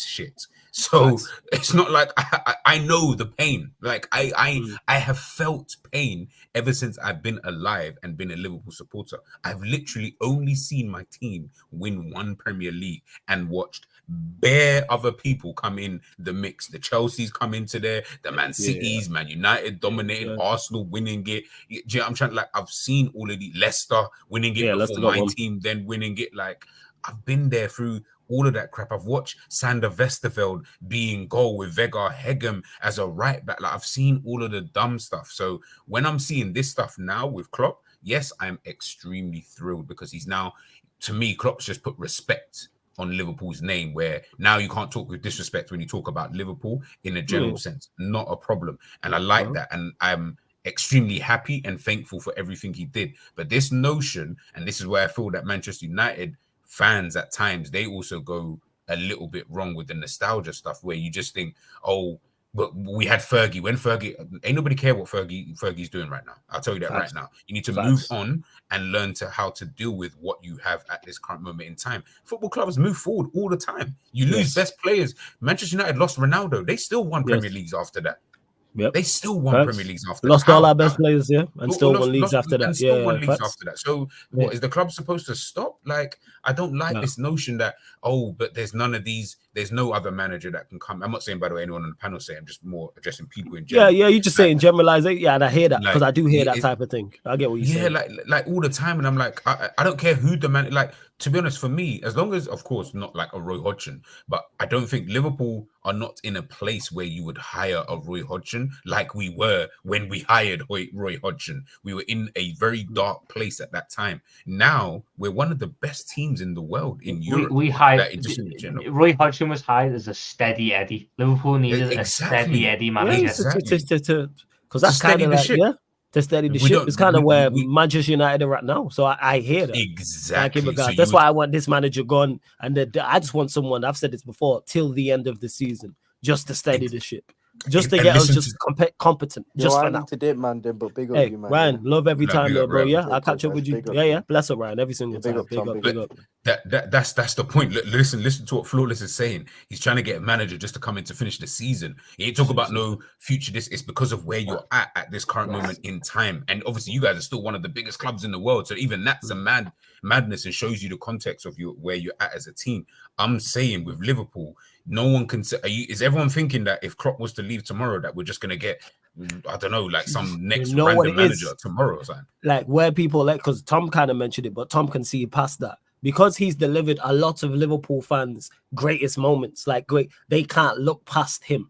Like Exactly. because But that's I've the asked this problem. question and That's people, the like I said, problem. always think I'm trolling when I ask it. Yes, I love winding up Hassan with it because it makes him uncomfortable. But it's like, how long can a man fail? Because let's not get mistaken. Exactly, bro. If Klopp doesn't win, Liverpool spend enough money and have enough good players, and Klopp is of a good enough manager where they can win the Premier League. Now, I'm not saying he has to win it year in, year out. That's not what I'm saying. No. I'm not but saying to that go, either, by the way. but to go 4, 5, 6 years without it and just accept it, to me, is there's no other elite manager we hold to that standard. We wouldn't accept it with Pep. G just mentioned Sir Alex Ferguson. We went 2 years without it, was a travesty. Wenger, it wasn't accepted with. So if you're being, I always say this, if we're calling managers world class, we have to hold them to world class standards. Exactly. And you can't go 4 or 5 years without your domestic league title. If you get 1 in 3, cool. If a team's just better than you.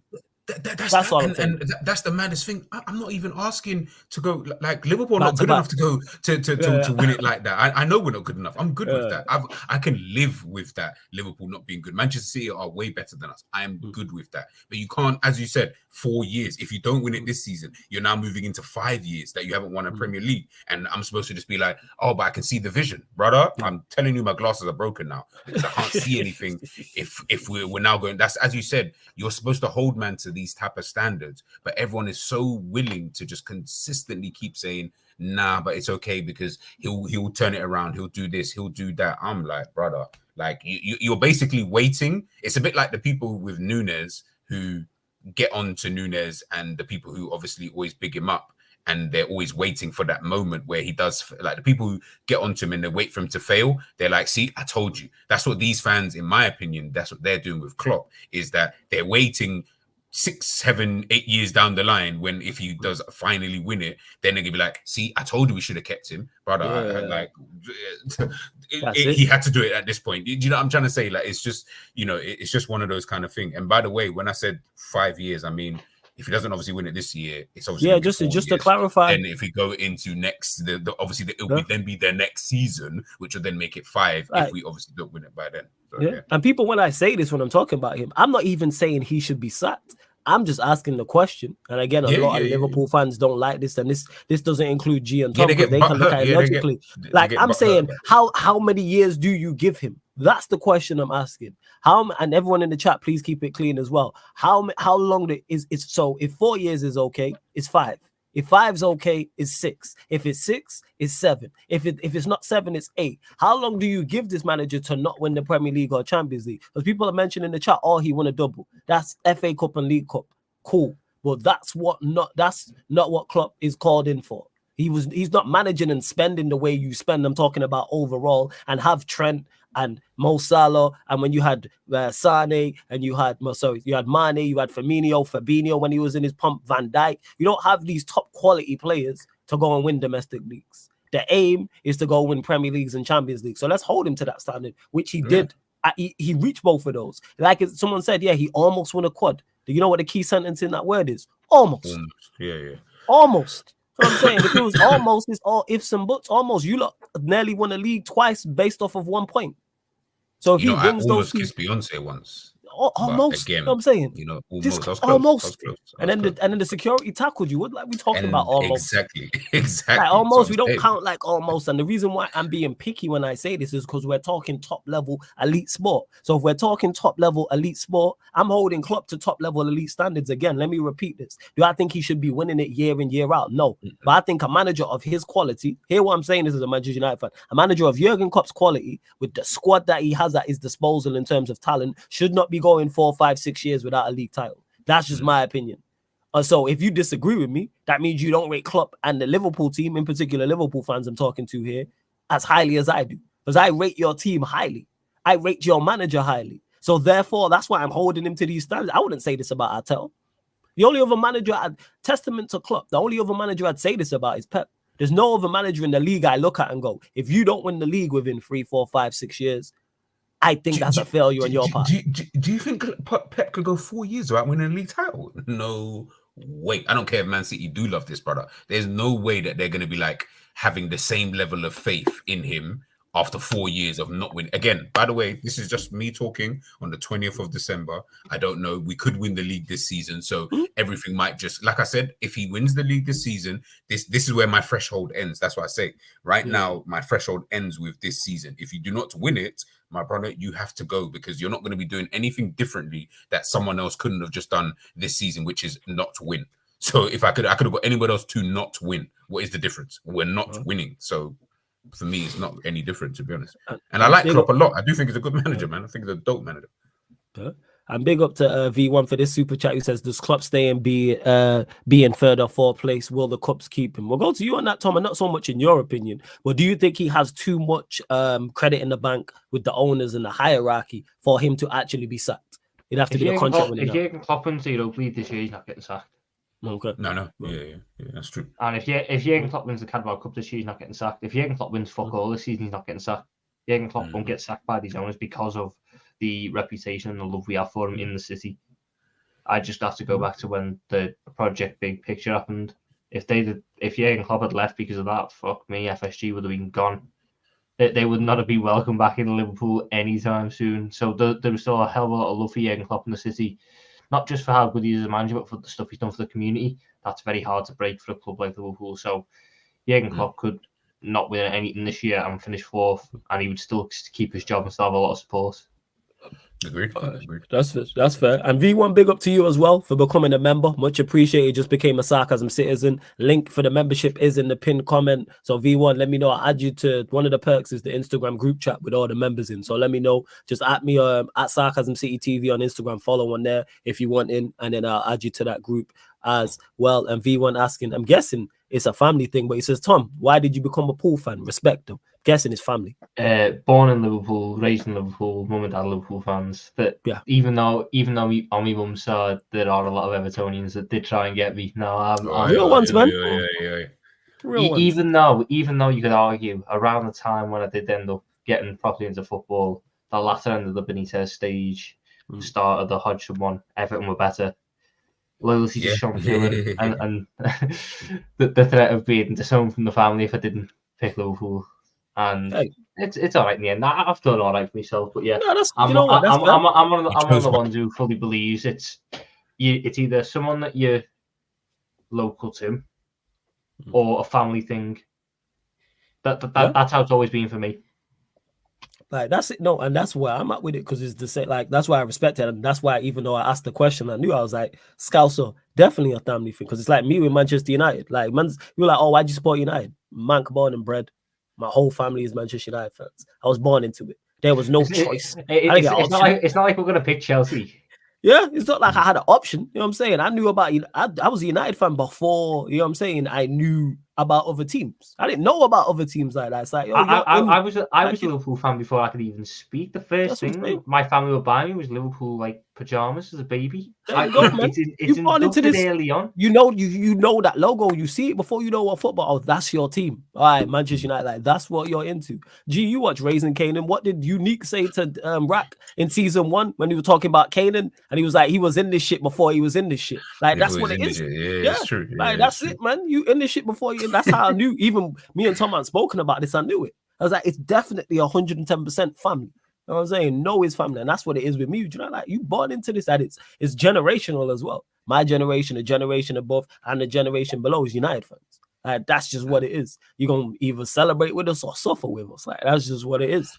But you lot continue to run up the likes before we close out. Big up my Don Lex in the cut as well, who's been a member for 2 months. Hey, big up Lex. He says, Klopp out. We need more game plans. The press cross spamming is making me sick. Lex, are you trolling here? You must be trolling. It can't be the United result that's got you like that. Big up my guy Lex every single time. But let me know. I've seen this. Lex is the first person that I've ever seen complain about a press.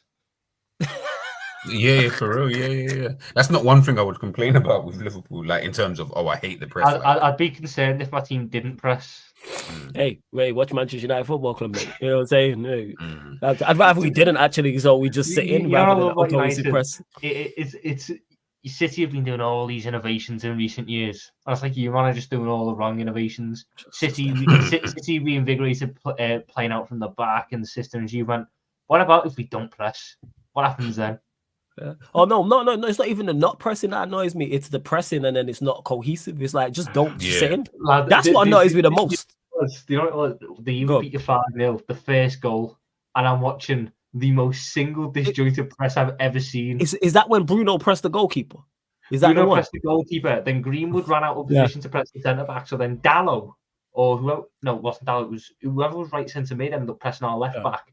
Got bypassed. Wan-Bissaka goes up to press him, which leaves Diogo Jota completely unmarked. Diogo Jota gets the ball. Maguire comes over, plays it into Salah, and Salah's in a 2-on-1 with Keita making the run. Luke Shaw sort of going, what the fuck do I do here? Rages, man. It's how goddamn rages it is. And big up to V1 for the super chat. It says, Pep is struggling with injuries and bans. I think City will get it together. Like I say, I think everyone. You know what I'm saying? I just saw Kevin De Bruyne. You know what I could say there, though? I missed the one thing that I do want to say. Back in 1 sec. You might carry on 1 sec. Yeah. We've got our injury problems. Why we acting like yes, very true. Liverpool haven't had our ones? Thiago and Bajcetic have been out for the entire season. Alisson's missed games. Van Dijk has missed games. Konaté's missed games. Matip's out for the season. Trent has missed games. Robertson's been out for how many months? Gravenberch has missed games. Jones has missed games. McAllister's missed games. Gakpo's missed games. Jota's missed games. You could argue that our entire first choice back five has missed games this season through injury or suspension. Yeah. Trent missed games, innit? Yeah, he did. He got injured against Villa and then missed like 3 weeks. So this is where you look at it and then go, Arsenal, yeah, you can say losing Thomas Partey is a blow. For City, yeah, no, KDB is massive. Rodri missing 3 games through suspension or 4 games through suspension. Yeah, it's massive, especially with how bad they look without him. But we missed Van Dijk for 3 games, didn't lose any of them. Alisson missed for 2 or 3 games, didn't lose any of them. Konaté missed, he's just been in and out, missed games, didn't miss any of them, didn't lose any of them, sorry. Robertson, been out injured, haven't lost any game while Robertson's been out injured. So I look at that and just go, this is where the injuries that have been had aren't enough of an excuse. When injuries are an excuse, it's like what United have had, arguably, where I'm seeing Johnny Evans pull back on the kit like it's 2014-15. Jesus Christ. When he should be in retirement. Or like in the season where we were down to 8th and 9th choice centre-back because your 3 starters, your 2 emergency backups, and then your 2 signings all get injured. That is when injuries can rightly affect it and you go, oh, that's him struggling. But City, Doku's missed the last couple of games. But they got Grealish. They got Foden. They got Alvarez. Pep should make that work. You should. And in the same way that I haven't sat there with us and went, oh, it's okay if we drop points. It's okay if we, fall off because of injuries. No. You've got squad depth for a reason. When Van Dijk was missing, Matip and Gomez had to step up. Matip and Konaté had to step up. When Trent was missing, Gomez had to step up. When Robertson's been missing, Tsimikas has had to step up. It's what happens with squad depth. If they don't turn up, they don't turn up. But it's not, you can't just then use the excuse of, injuries, suspensions. It's part of football, mate. No, I think I 100% agree with Tom on that one. I don't think Pep. I think Pep's just going through something. I think during the summer, I don't think he was able to replace in maybe the way that he wanted to replace in terms of some of the players. I don't think you can replace what they lost unless you've got Bellingham. No player on that market done what Gundogan done last year, which was the real issue. Then you look at Mahrez. Mahrez was always a fucking threat. But he wanted Rice though. He wanted Rice in the team, kind of thing. I think that would have been moving away from Gundogan and just going for pure if they'd added Gvardiol and Rice and they were able to set up in a proper rigid 4-2-3-1, which is I think what he was eventually looking to do. That most teams would have struggled to score against that because Rodri and Rice would be the perfect partnership. That didn't happen. Literally. But the fact of the matter is sometimes you get windows where you don't get what you want. Fuck me, I don't think we've had a window where we got what we want. Yeah. So Yeah, again, it's not something where you can just sit there and cry and moan about it and excuse it. When you compete at the top, there's no room for sentiment, as we fucking found out. So I hold No. every team to that level. No. Again, like I said, I have to agree with you. I think Manchester City are just they're going through what they're going through. Listen, it's dumb for anybody. I don't think anyone is, but I wouldn't be counting them out of anything. I've seen them come back when they've been 8th in the table and somehow still won a Premier League title. The only thing that I think limits City is if KDB comes back, they're putting a lot of hopes on KDB, as anyone would. I'd be the same if Salah was coming back from a long-term injury. But yeah, if KDB needs time, because bear in mind, he hasn't played a full 90 since the end of last season. If he needs time to get up to speed, to get match sharpness back, and that takes a month and a half, by the time he's ready and ready to go, it might be too late. True, very true. That's the only thing. If KDB comes back and just hits the ground running, real problems could arise for Arsenal and Liverpool in terms of winning this title, because KDB unlocks everything. He makes Haaland the threat. He frees up that midfield. Everything will click with KDB in place. But if he needs the time to settle back into the groove, because it's 2 major hamstring injuries, if he needs a month and a half, it might just be too late for them. No, it's true. Listen, man, I think they're a funny team, but I'm not looking at them right now because I feel like Arsenal and Liverpool just need to be able to focus on themselves, if I'm being honest. And just to even answer there was a question in there. I think it might have been Jay just talking about the United result got people like talking crazy and stuff like that. I can't speak for everybody, and I'm not going to do that because I feel that's a bit disingenuous. I've not been speaking about Liverpool really after that result because, again, that result and the performance within that result wasn't anything that I've not seen this season. So I've been consistent in that sense in terms of the way that Liverpool have played this season and not really being happy, which is one of the other reasons why I would want Klopp to go, because I've never really liked his style of play anyway since he's been here. But when you win things, sometimes you're just like, all right, cool, it works, blah, blah, blah. But as a whole, no, it's never, ever really, I've never been a fan of it, if I'm being totally honest with you. And that's what I've really seen, even though, again, the caveat, and I always say this, we are second in the league, 1 point off top. We are through to the next round of the Europa League. We're through in the Carabao Cup. We've got the FA Cup to come. All of these good things. I'm not going to sit here and be like, yeah, he needs to leave tomorrow. Like that will just be dumb and being a bit of a hater. If we're just talking preference, if I had my choice, then yes, of course, I would want him to leave and I would want a different type of manager to play a different style of football. Whether that gets us results, I have no idea until I see it happening. And do I believe it could?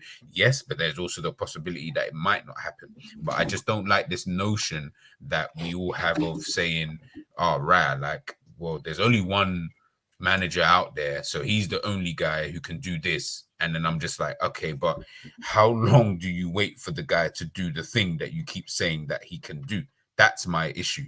Because as Flawless has said, cool, we're going to go 4 years, then you go 5 years. If we're calling this guy the world-class manager, I'm sorry, but no amount of money that Manchester City are spending is really going to make me think that, yeah, you still can't win it when we've just seen Man City. That's the thing. Just nick one, bro. In that period, we've just watched Manchester City have a summer where they have money and look at the players that they've signed. This is now a season where they're not really even at the top of their game. Are you trying to tell me that this isn't a season that you can't potentially win it?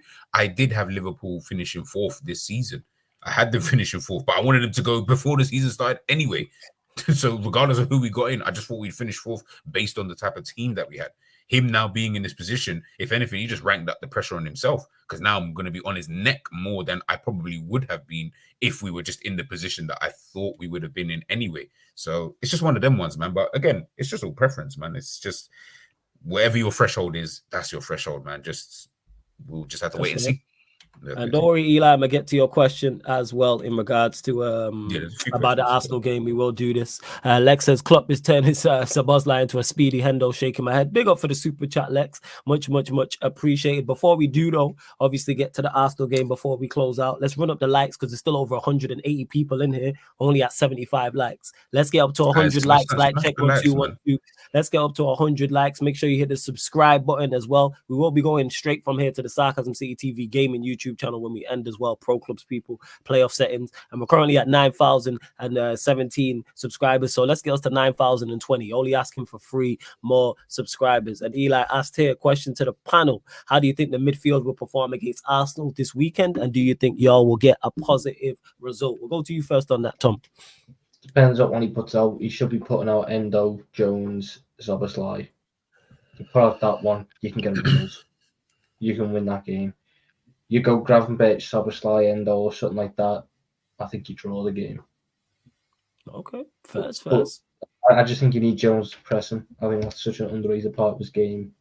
I think since he's been out, the press has become very disjointed, very narrow-minded, nowhere near as successful.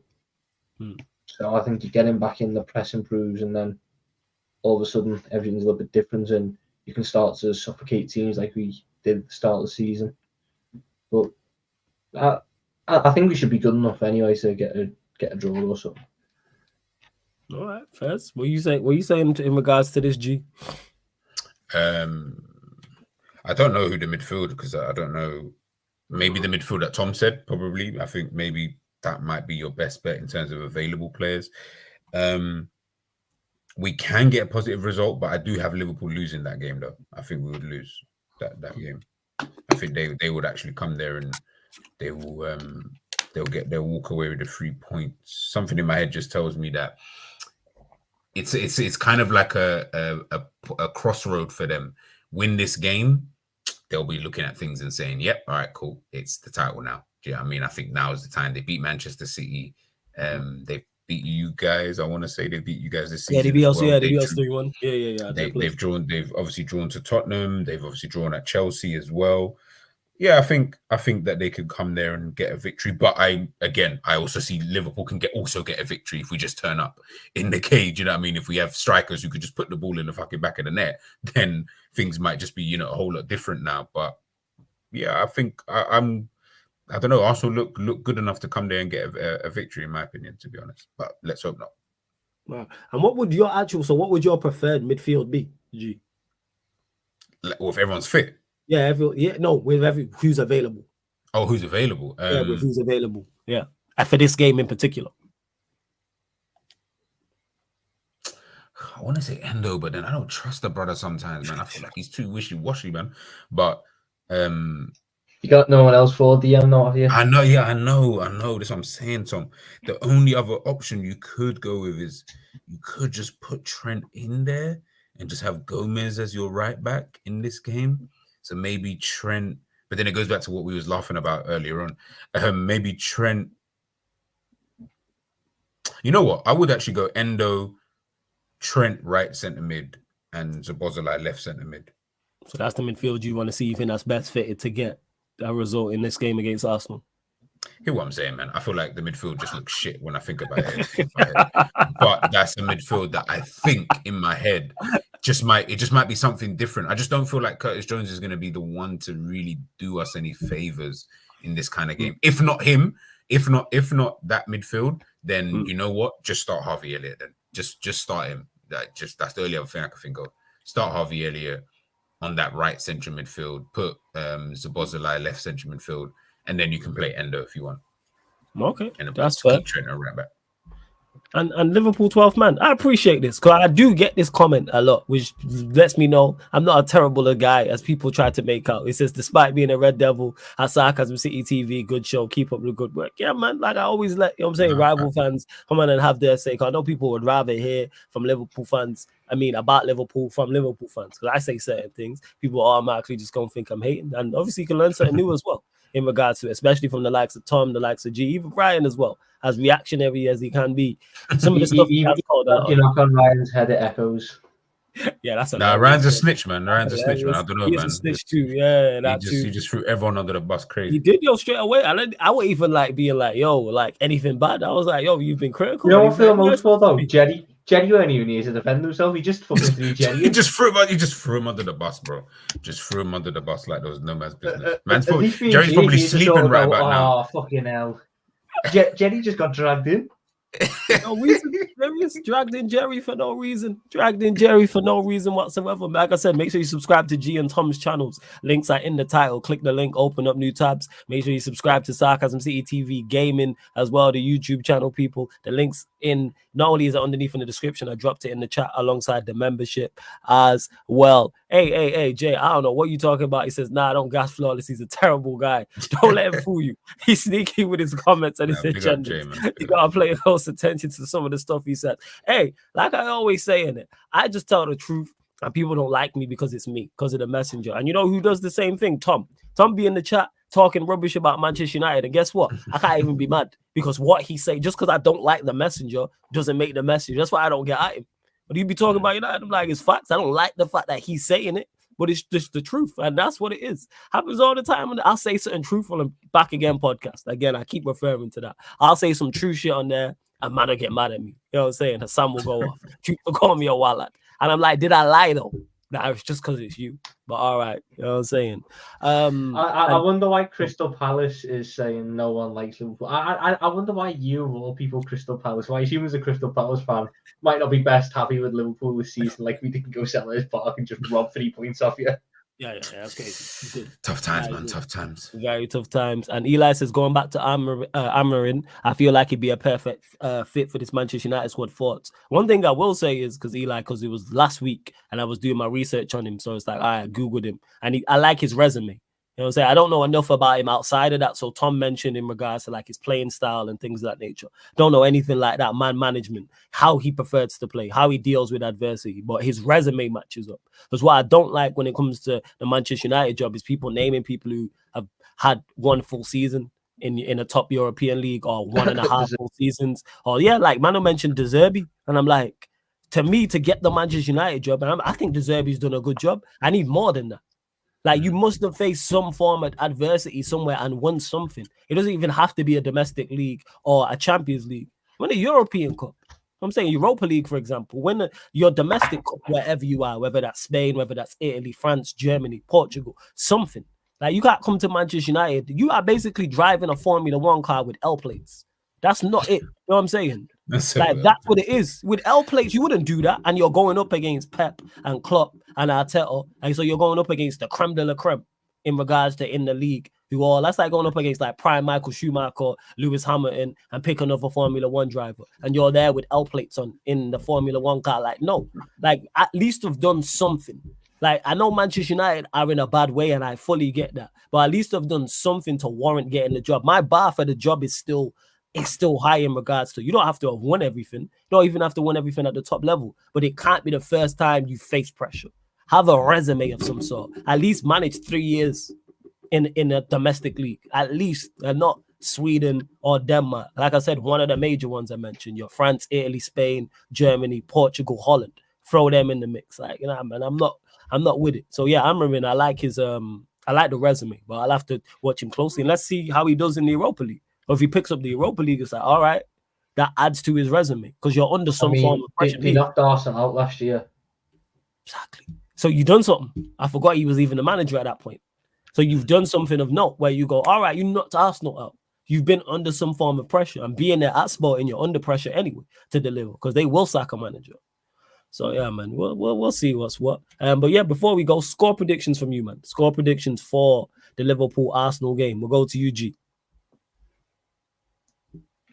Is she going to predict us the score? 1-1. 1-1.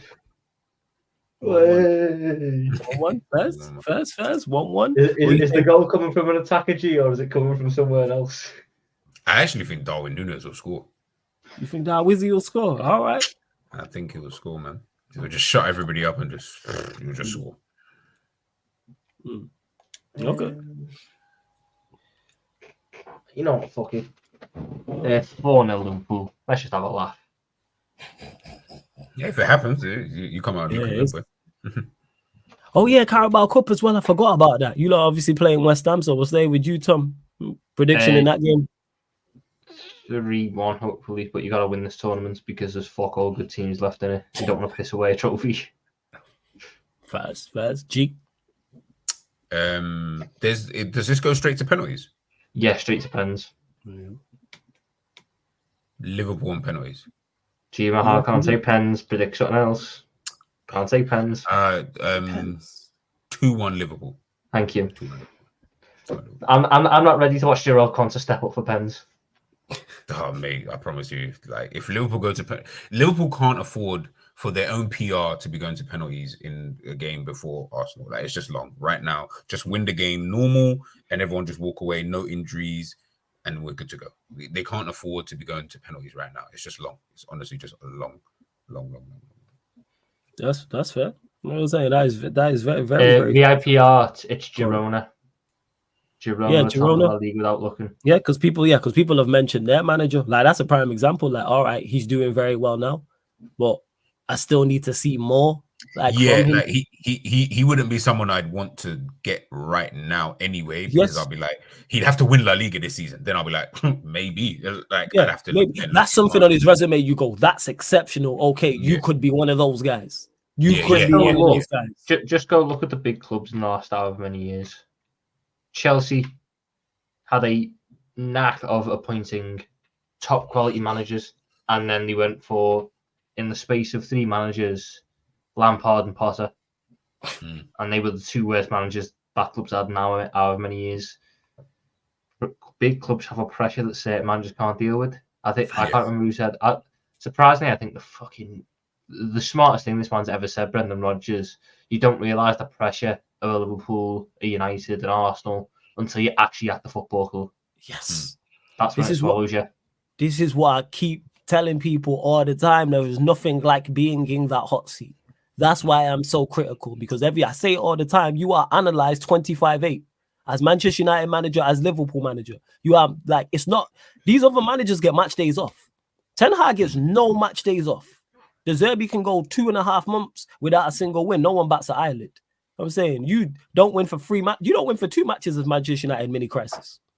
It's a conversation. You win, and there's more talking points. I've said this before. There was 1 week United won, and De Zerbi lost 3-0 at home to West Ham, or 3-1, and Ten Hag received more criticism for winning than De Zerbi did for losing. That's the level I'm talking about. Everything you do is analyzed and critiqued and broken down, not just by content creators, by ourselves, not just on social media, also mainstream media as well. It's a full 25-8 circus that follows you around, waiting for you to break, waiting for you to slip, waiting for you to get a bad result, say something wrong in the press conference. You can talk about it with your club.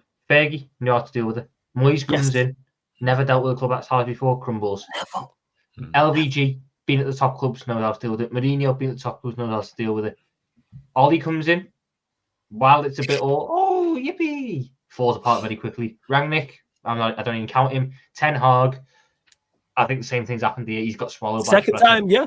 And the thing is, it just took longer with Ten Hag. First season, it took longer, and it's been it took longer, and the self-destruction's been even bigger. Because it's constant. There's no let up. Even though you've had a good season in your first season, all right, it's always, what have you done for me? Not even lately. What are you doing for me now? That's what it is at Manchester. Yeah, you had a good season. Yes, you turned players around, turned the team around, won a trophy, second best home record, third. Cool.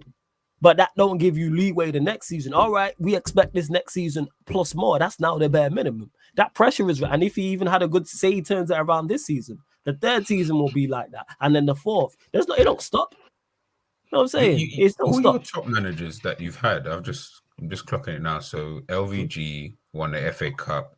Yeah. Mourinho won Europa League and League Cup. Yeah. Ten Hag has obviously got the League Cup from last season as well.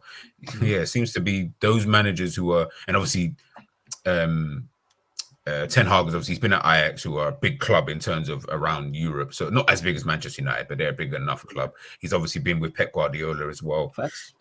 So he understands to a degree, in terms of being, not to say he can handle it. Again, I don't. He's kind of wishy-washy right now, but I'm just thinking about all the managers who understand the assignment when it comes to a big club. They're the ones who have won you the trophies. All the other ones are the ones who haven't. So David Moyes, the Ole Gunnar Solskjaer's, like obviously Randy. They had never experienced anything like it, and even with all the experience of the managers who were successful here, they still failed.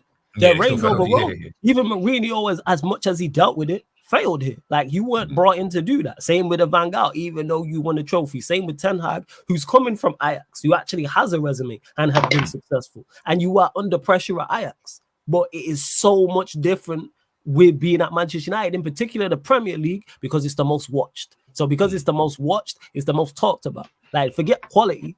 Like, it's worldwide known that the Premier League is easily the most covered. Like, without doubt. So it's like that. I can do it with Liverpool as well, but Julian Benitez could handle it. Hodgson comes in, shambles. Dalglish knew how to handle it. He was old-fashioned, but he knew how to handle it. Won a trophy. Rodgers comes in, couldn't handle it from minute one. Because it's different. But the thing is with the Rodgers, you're getting a top manager like Klopp handles it.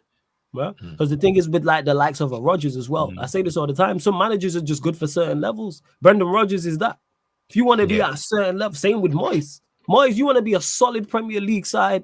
I'm saying finish comfortably in the top 10. You want to be Europa League, get Moyes or Rodgers. You want to be Europa League, Moyes and Rodgers. You are anything above that, they will let you down.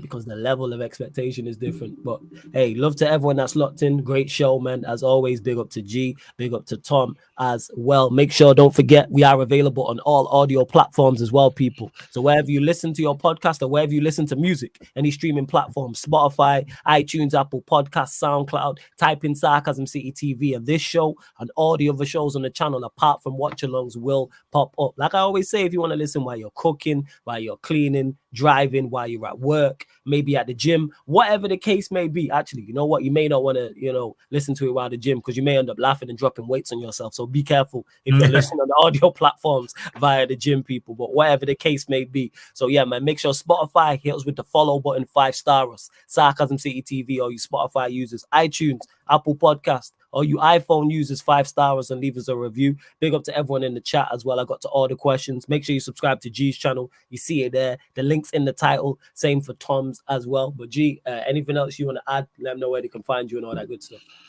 You guys can see it there. GTV football show channel. I've just left a comment in there. So yeah, guys, if you can, we're 10 away from 900 subscribers. So light work, man. Get him to 10. Yo, there's over 150. Click the link in the title right now. Get G to 900, man.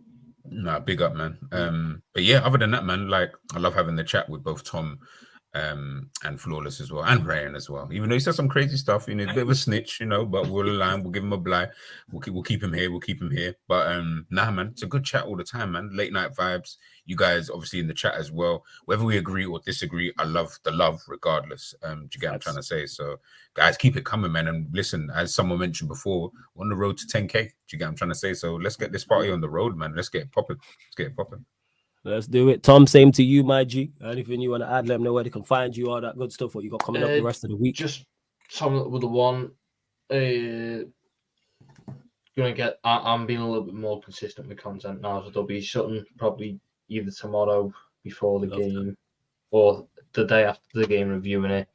But we're working on it. I got some ideas in the pipeline, and even if you've not had enough of me today, which I'm shocked by, but if you've not had enough of me today, straight onto Sarcasm City TV game afterwards, you're going to watch the Scouse Mamadou Sakho try and help Sarcasm Mamadou get to Elite Division. Yeah, man. We're going to be there, you know what I'm saying? So we are going to redirect straight to Sarcasm City TV gaming channel. People go subscribe, bro, to 500 subscribers on over there. Support the man. And this show every Tuesday. So if this is your favorite show, there is a playlist for it on the channel. So you can just click on the playlist and you can see all the shows there that I update on a weekly basis. In regards to tomorrow, well, technically today, 4:30 p.m., Man United not Man United, sorry, fan calling show. I didn't do it on Monday. So you're getting a fan calling show, 4:30 p.m. UK time, 4:30 p.m. UK time, and then 12:30 a.m. you will get the Sarcasm City Sports Q&A. So no watch along for the Liverpool West Ham game. There's a new show dropping on here, current affairs thing that you lot are gonna love. 8 p.m. The one-off podcast. You lot are gonna love it. But we're gonna redirect anyway straight to the gaming channel right now. So before you leave here, hit the like button, subscribe. You can see Tom's ready. Playoff settings in it. I'm ready as well. So yeah, love to everyone that has locked in. Love to everyone that has locked in. This has been the Manchester United Liverpool show, Man United podcast, analysis at Anfield podcast on the Sarcasm City TV YouTube. Big up. Peace.